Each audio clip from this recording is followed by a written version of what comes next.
Psaume 19. Psaume de David, donné au maître chantre. Les cieux racontent la gloire du Dieu fort, et l'étendue donne à connaître l'ouvrage de ses mains. Un jour fournit en abondance de quoi parler à l'autre jour, et une nuit montre la science à l'autre nuit. Il n'y a point en eux de langage, il n'y a point de parole, toutefois leur voix est vie. Leur contour couvre toute la terre, et leur voix est allée jusqu'au bout du monde habitable. Il a posé en eux un pavillon pour le soleil.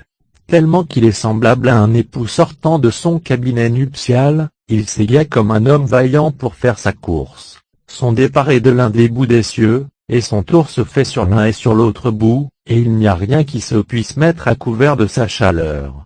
La loi de l'Éternel est parfaite, restaurant l'âme, le témoignage de l'Éternel est assuré, donnant la sagesse simple.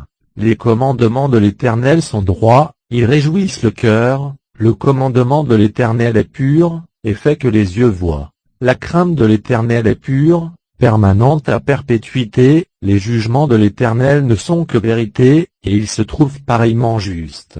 Ils sont plus désirables que l'or, même que beaucoup de fin or, et plus doux que le miel, même que ce qui distille des rayons de miel. Aussi ton serviteur est rendu éclairé par eux, et il y a un grand salaire à les observer.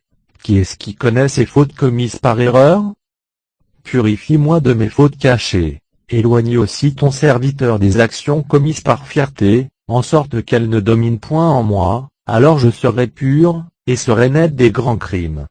Que les propos de ma bouche et la méditation de mon cœur te soient agréables, ô Éternel, mon rocher et mon rédempteur.